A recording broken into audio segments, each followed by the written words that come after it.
Hey everybody, HomeSliceHenry here, and in today's video, at long last, I have completed my goal of powering up my XXL Cetitan all the way to level 50. Now this has been quite the project. During the Sizable Surprises event, I was catching every possible Cetadel that I could find, and even after catching and trading those, I was still short on XLs, so I did have to walk the last couple XLs to finish it up. Now, Cetitan is a pure Ice-type Pokemon, running Ice Shard, Body Slam, and Avalanche, so today I'm going to be testing it out and seeing how it performs. So without further ado, let's hop into the matches. In game number 1, we see a Core Breaker on the lead, Annihilate versus Skeledirge, and this is a problem. This does very well into both the Annihilate and the Cetitan, but I get the switch out and hopefully the catch onto the Ursaluna, and it is the catch of the Shadow Ball. Skeledirge choosing to stay in this matchup since I don't have any fast attack pressure. Of course, Tackle is going to be double resisted here. I can threaten a potential high horsepower, so I may be able to grab a shield from my opponent, but as you see, I am running the double punch moveset. I go for the Thunder Punch. They actually do not respect a potential high horsepower whatsoever. The opponent completely unfazed. That next Thunder Punch is going to get them quite low. Opponent is going to be firing off their energy. They do have the back-to-back charge attacks loaded, but Annihilate does win charge attack priority. So I am going to be firing off the Night Slash. Night Slash is going to get the shield and get the boost. We are off to an amazing start in game number 1. I commit the shield on the Shadow Ball. Opponent is going to switch out into Florges. I make the Shadow Ball right when they get to Disarming Voice. I'm expecting them to shield, so I go for the bait. I get the shield and another boost. What is happening? Annihilate absolutely popping off. I get to the Shadow Ball. I win charge attack priority, and this is a 4-stage boosted Shadow Ball, picking up the KO onto Florges, and it really doesn't matter what they have in the back. They have a Gyarados. I'm going to get outpaced to a Shadow Ball, so I can just go for the quad boosted Night Slash. And look at this damage, by the way. That does so much damage to the Gyarados. Gyarados basically getting countered down by an Annihilate. And Cetitan in this matchup honestly doesn't have to do a whole lot. Cetitan will be able to absorb the energy from the Gyarados, and I'm going to get that farm down. They can send in the Skeledirge, and the opponent will concede the match before I get to pick up the KO with a Body Slam. We see a terrible lead in the next match, Annihilate into Florges. I need to switch out of here right away. I send in Ursaluna. Opponent responds with a Waterfall Gyarados, and you know if they're sending this in, they do not think I have Thunder Punch, but this is double super effective damage into the Gyarados, and just like that, I get to win switch advantage. And that is incredibly important, as now I'm not going to have to deal with Annihilate on their Florges. And I'm very close to a move versus whatever they decide to send in. In comes Annihilate. I try and click the Thunder Punch, but there's a critical frame drop when I click the move, and unfortunately, I don't get that damage. And now, I'm in an Annihilate mirror and I'm down energy. I decide to call the bait. It's the Shadow Ball. Luckily, in the Master League, a Shadow Ball does not one-hit KO like it does in the Great League, but I'm still in a very difficult spot. I successfully bait with the Night Slash, but I'm going to have to start shielding bait moves because I'm too low of health. I shield, they're actually running Ice Punch, they send in the Florges, and I quick swap into the Cetitan, denying their ability to snipe with the Disarming Voice. Disarming Voice will connect. Cetitan has an absolutely massive HP stat. Its HP is second only to Blissey on PvPoke in terms of Pokemon that are allowed in this format. Its defense stat is very, very weak, but this thing has HP for days. I fire off the Avalanche, followed immediately by the Body Slam on charge attack priority. Body Slam is going to be able to pick up the KO. My switch clock not yet up. I'm getting farmed by the Annihilate, and this will come down to a 50-50 call. I think they're going to shield, so I'm going for the bait. I need the shield on the Night Slash. The Night Slash does get shielded. Can Annihilate hang on? Yes, it can. Annihilate makes the Shadow Ball on 1 HP, knocking out my opponent's Annihilate, and somehow we're able to take the win. Great lead in the next match, Annihilate versus Rhyperior. Opponent is going to send in Snorlax, and I'm just going to bank a Night Slash for later and send in Ursaluna. Ursaluna does quite well in this matchup.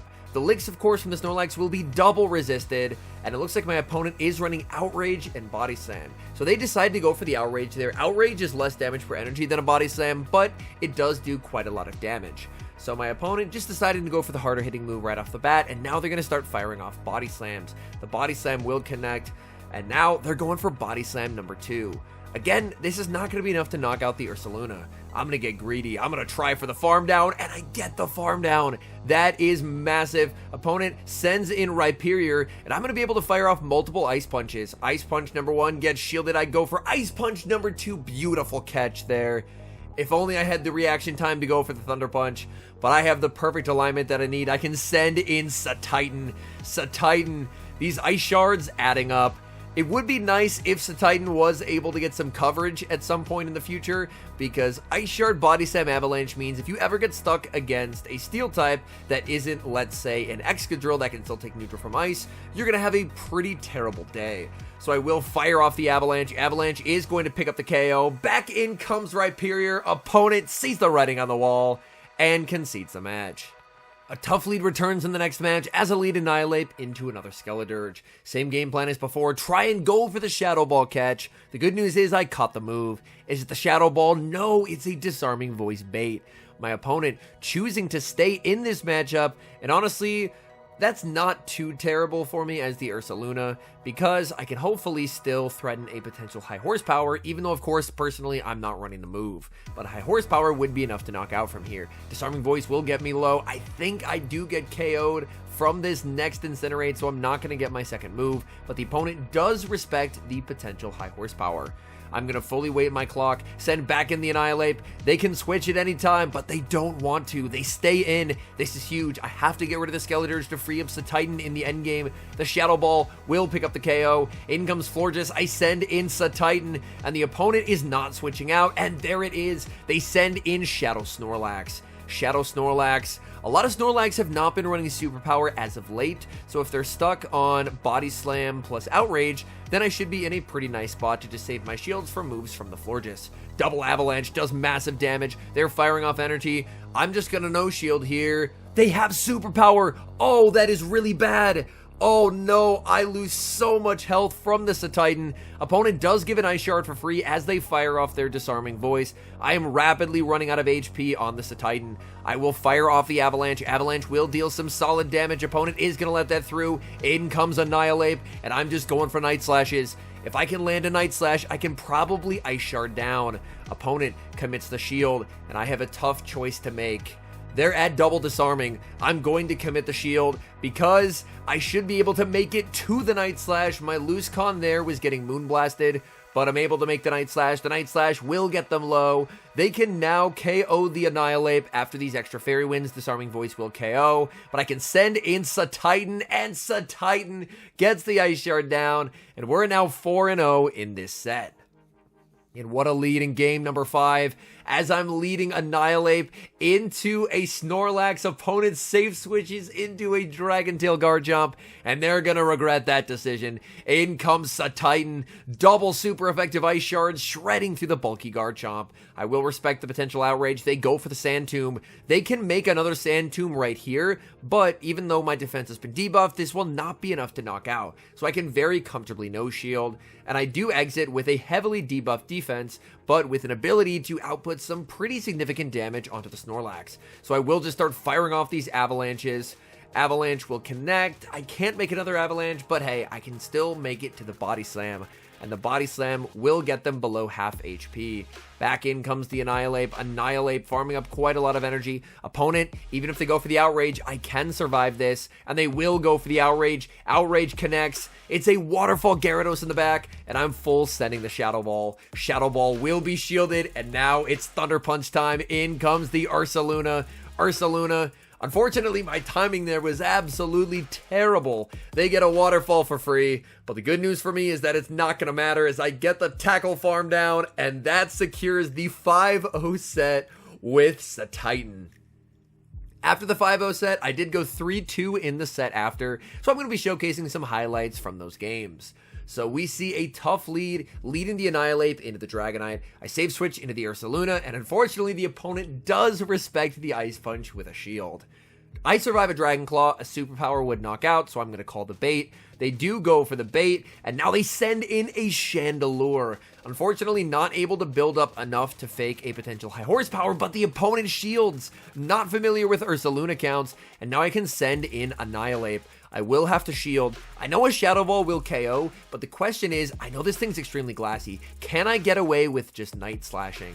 These counters are actually adding up. I think I might be able to get away with just Night Slashing, so I am going to commit the shield, and I'm going to go for the Night Slash. If this doesn't KO, then I've made a huge mistake by not Shadow Balling.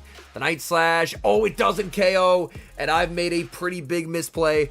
I'm not too familiar with the Annihilate Chandelure matchup. I thought I could Night Slash and counter down, but I cannot. That's very inefficient energy-wise, but in the end, it doesn't matter. There's a Metagross in the back to hard counter Cetitan, and I resign the match. In the next match, Annihilate cannot escape these Skeledirge leads, as this is now Skeledirge lead number 3.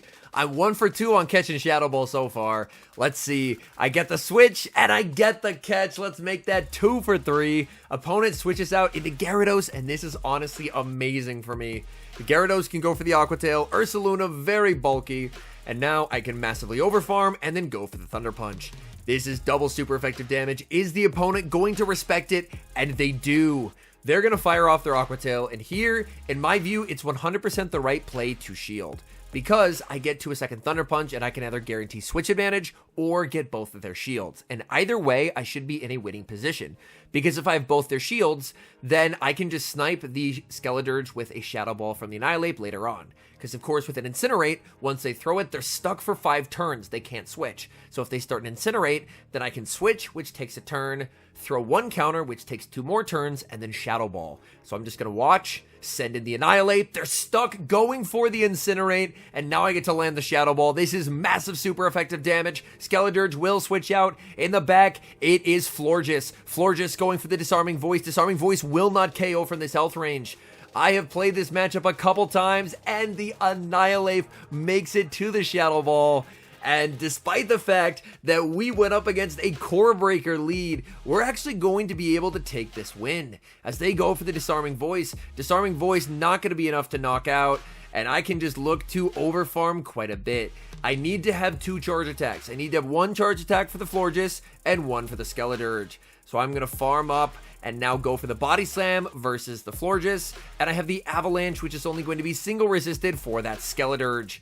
Back in comes the Skeledirge, the Incinerate goes through, but it will not register as Avalanche KOs the Skeledirge, and we're now 3-0 against this Core Breaker Skeledirge lead. Tough lead in the next match, Annihilate versus Annihilate, and this matchup, despite the fact that it should be an even lead, always comes down to bait calls and charge attack priority. We are both 15 attack Annihilates at level 50, which means that it's going to come down to a coin flip as to who wins charge attack priority, and I do lose the first coin flip, which is unfortunate. I'm going to fire off my charge attack, and I lose the second coin flip as well. So I lose back-to-back coin flips. That's extremely unlucky. I do get the shield call correct on the Shadow Ball, and I fire off the Night Slash. The Night Slash gets no shielded. Oh, that's really unfortunate. Great call by my opponent. I'm going to bait again to hopefully force the final shield, and then I'm going to need to try and catch a Shadow Ball onto Ursaluna. I try for the catch. Opponent demonstrates great patience. In comes the Ursaluna. Unfortunately, another frame drop. That was just a really consistent theme across these battles. I'm just going to farm up. They are going to bank a Shadow Ball for later. So it's going to come down to another coin flip charge attack priority tie. I've lost 2 coin flips already in this match. So surely I will win number 3. There's no way I can lose 3 coin flip CMP ties in the same game. This is a really good spot to be because if they don't have superpower, they're realistically not going to be able to knock me out with a Body Slam. And now I can almost bank a move for later, send in the Annihilate, and I'm going to be able to get the energy that I need to fire off a Shadow Ball. They go for the Outrage, that's going to connect. And now it all comes down to who wins charge attack priority here. They're sending in the Annihilate, and I lose the coin flip for a 3rd time in a row. Look at their Annihilate. It's not Best Buddy boosted. And I'm just at a loss, man. I am just at a loss. 3 coin flips in a row go against me, and that's how I lose this game. Because Cetitan's now going to have to take a Shadow Ball. We'll see what they had in the back, but I had a lot of energy on the Annihilate. They had a Magnezone in the back. It would have been tough for Cetitan, but if I get the knockout there, then I have energy on Annihilate, and that should just be a win. Hopping into the final match, tough lead, Annihilate into Golisopod, and I'm going to save switch into the Ursaluna. I can tank a Liquidation here. Liquidation will hit for super effective damage, but oh my goodness, Ursaluna extremely bulky. I do have the perfect IV Shadow Ursaluna, but unfortunately I don't have the XL candies for it. So I'm hoping, it is currently my buddy as we saw at the beginning, but I'm hoping that we do get a Teddiursa event at some point in the future because I'd love to be able to power up to level 50 that Shadow Hundo. In the meantime, however, our Ursaluna is going up against a Shadow Snorlax. They go for the Outrage. Outrage does not KO, and Ursaluna able to bank a Thunder Punch for later and send in Annihilate. Annihilate going for a full farm down. Opponent will go for the Outrage. That's not going to be a problem. In comes Golisopod, and I'm just firing off the Shadow Ball. Shadow Ball is going to do a ton of damage into Golisopod. Opponent will commit the shield. Can I make one final charge attack? Yes! The Annihilate makes the Night Slash, and this is massive because I have a Thunder Punch stored on Ursaluna, and Ursaluna wins charge attack priority. So my opponent gave up all their shields for a ton of Golisopod energy, and they're going to lose it right here. As I have the Thunder Punch banked, they lose charge attack priority. All of that energy goes away, and in comes Cetitan, and it's Excadrill in the back, and this is a pretty good spot to be as the Cetitan. Cetitan will be taking super effective damage from Rock Slide, but Cetitan does have the bulk, so it's able to withstand that damage, and they're never going to be able to farm me down. The Avalanche will connect, getting Exca quite low. At this point, this is just completely game over. There's no way for my opponent to win it. As I can farm down the Exca, they're forced to switch into the Snorlax, and I just have energy on Cetitan. So Body Slam will be able to pick up the KO onto the Snorlax. Back in comes the Excadrill, and one Ice Shard later, they're getting KO'd. All in all, I had a ton of fun getting to run Cetitan. I was able to go 8-2 with it, so overall went very, very positive. As far as Cetitan, when it comes to Master League Premier meta relevance, there are definitely stronger ice types, like the better coverage on Hisuian Avalugg does help it stand out quite a bit. I think Cetitan's probably a pretty decent candidate for a move update in the future. Whether it's potentially a stronger fast attack, since Ice Shard, I mean, it's not a terrible fast move, but it's not an amazing fast move, or potentially getting a coverage move could really elevate Cetitan to like really decent Master League Premier meta relevance. It's definitely a usable Pokemon right now, but there are probably stronger options at the moment. But I have hope. I will hold on to this Cetitan, and I have hope for future move updates for it down the road. Anyways, thank you guys so much for watching. If you're enjoying the content, make sure to leave a like and subscribe to the channel if you haven't. And a special thank you as always to our members here on YouTube. The support guys provide is sincerely appreciated. So thank you guys oh so very much. And until next time, I've been HomeSliceHenry.